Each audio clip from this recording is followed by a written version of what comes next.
گو سب سے مقدم ہے حق تیرا ادا کرنا، بندے سے مگر ہوگا حق کیوں کر ادا تیرا۔ گو کہتے ہیں اگرچہ، مقدم ہوتا ہے بڑھ کر، یعنی فرسٹ ون، پہلے آگے آنا، بندے سے یعنی انسان سے۔ تو بیٹا مفہوم اس شعر کا کچھ یوں ہے کہ اگرچہ سب سے پہلے اللہ تعالیٰ کا حق ادا کرنا ہے، مگر انسان اللہ کا حق ادا کر ہی نہیں پاتا، اس کے لیے اللہ کا حق ادا کرنا ناممکن سی بات ہے۔ یعنی اللہ کا حق کبھی بھی ادا نہیں ہو سکتا، ہم جتنی بھی محنت کر لیں، جتنی بھی نمازیں پڑھ لیں، جتنے بھی سجدے کر لیں، اللہ کا حق ادا نہیں ہو سکتا۔ تو فنی محاسن اس کے دیکھ لیتے ہیں۔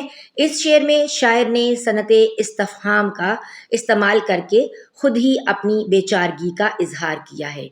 اس شعر میں بیٹا دیکھیں نا، تو جو لفظ ہے نا کیوں، تو جہاں پر بھی کیوں، کب، کیسے، کہاں یا کوشچن مارک آئے گا، تو ہم جب کوشچن مارک آئے گا تو ہم کہیں گے یہ علامت استفہامیہ ہے، اور جب وہ ورڈ آئے گا تو ہم کہیں گے یہ صنعت استفہام ہے۔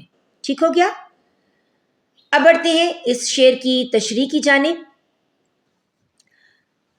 اس شعر میں شاعر اللہ تعالیٰ کی حمد و ثنا بیان کرتے ہوئے یہ بات بتانے کی کوشش کر رہے ہیں کہ اگرچہ سب سے پہلے اللہ تعالیٰ کا حق ادا کرنا ضروری ہے، یعنی باقی سارے کام بعد میں، مگر سب سے پہلے اللہ کا حق ادا کرنا۔ تو وہ کیسے ہوگا؟ یعنی اللہ نے جتنے بھی ہمیں کام کہے ہیں جو اللہ کے حقوق ہیں، جیسے نماز پڑھنا، روزہ رکھنا، حج کرنا، زکوٰۃ ادا کرنا وغیرہ وغیرہ، یہ سارے کے سارے حقوق اللہ میں آ جاتے ہیں، اور یہ بندے پر اللہ کا حق ہے، یعنی بندے کو یہ تمام حقوق پورے کرنے ہیں۔ مگر انسان چاہے جتنا بھی عبادت گزار ہو اور اپنی طرف سے وہ اللہ کے حقوق ادا کرنے کی کوشش بھی کرتا ہو، مگر یہ ممکن ہی نہیں ہے کہ بندے سے اللہ کا حق ادا ہو جائے۔ یہاں پر شاعر الطاف حسین حالی اللہ تعالیٰ کی عظمت کا اعتراف کرتے ہوئے یہ بتاتے ہیں کہ اللہ تعالیٰ خود ہی ہمارا خالق، مالک اور رازق ہے، ہم صرف اللہ ہی کی عبادت کرتے ہیں، یعنی جہاں پر ہے نا کہ ہم صرف تیری ہی عبادت کرتے ہیں، تیری ہی بندگی کرتے ہیں، تجھ ہی سے مدد مانگتے ہیں، تو یہاں پر بات ہو رہی ہے اللہ تعالیٰ کی۔ تیری نعمتیں اور رحمتیں ہر مخلوق کے لیے مخصوص اور لا تعداد ہیں، یعنی بے شمار ہیں، جن کا کوئی ہم حساب نہیں رکھ سکتے۔ ہر مخلوق کے لیے، جیسے دیکھیں چرند ہیں، پرند ہیں، انسان ہیں، تو ہر مخلوق الگ الگ ہے نا، تو اللہ نے ہر مخلوق کے لیے الگ الگ نعمتیں دی ہیں۔ جیسے پانی جو ہے، اگر انسان پانی میں جائے گا تو وہ ڈوب کے مر جائے گا، لیکن مچھلی جو ہے اس کے لیے پانی میں رہنا ضروری ہے۔ اسی طرح مچھلی اگر پانی سے باہر آ جائے گی تو وہ زندہ نہیں رہ پائے گی۔ تو اللہ تعالیٰ نے ہر مخلوق کے لیے جو ہے اس مخلوق کی مناسبت سے لاتعداد نعمتیں ان کو عطا کی ہیں۔ ٹھیک ہے؟ تو اللہ تعالیٰ نے انسان کو اپنا نائب یعنی خلیفہ بنا کر اس دنیا میں بھیجا۔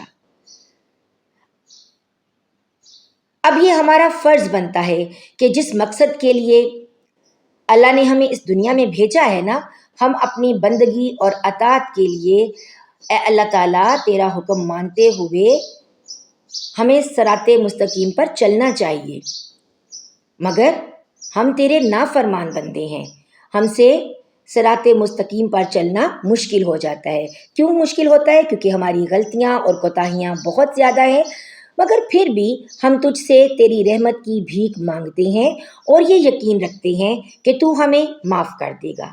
اے اللہ، تو ہمیں وہ توفیق عطا فرما کہ ہم تیری عبادت اور بندگی کر سکیں اور برائیوں سے بچ سکیں۔ اگر آپ حوالے کے طور پر شعر لکھنا چاہیں تو یہ لکھ لیں، بہت مشہور شعر ہے، جان دی دی ہوئی اسی کی تھی، جان دی دی ہوئی اسی کی تھی، حق تو یہ ہے کہ حق ادا نہ ہوا۔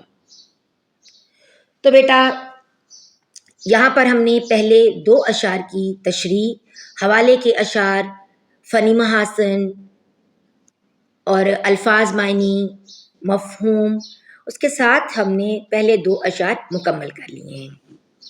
آپ ان اشعار سے متعلق سوال جو ہے وہ خود تیار کرنے کی کوشش کیجئے گا۔ جہاں پر آپ کو مشکل پیش آئے آپ کمنٹ سیکشن میں ضرور پوچھئے گا۔ ویڈیو لمبی ہو رہی ہے تو انشاءاللہ اگلے اشعار کی تشریح ہم اپنے اگلے ویڈیو لیکچر میں کریں گے۔ اگر آپ ویڈیو دیکھتے ہوئے یہاں تک آپ پہنچے ہیں اور ویڈیو آپ کو ذرا سی بھی پسند آئی ہے تو آپ سے ایک درخواست ہے کہ آپ چینل کو سبسکرائب کرتے ہوئے جائیے گا، گھنٹی کا بٹن ضرور دبا دیں تاکہ میرے آنے والی ہر ویڈیو آپ کو بر وقت مل سکے۔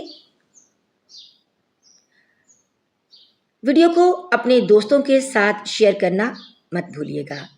ملتے ہیں اگلے ویڈیو لیکچر کے ساتھ۔ اپنی دعاؤں میں یاد رکھیے گا۔ تب تک کے لیے اجازت دیجیے۔ اللہ حافظ۔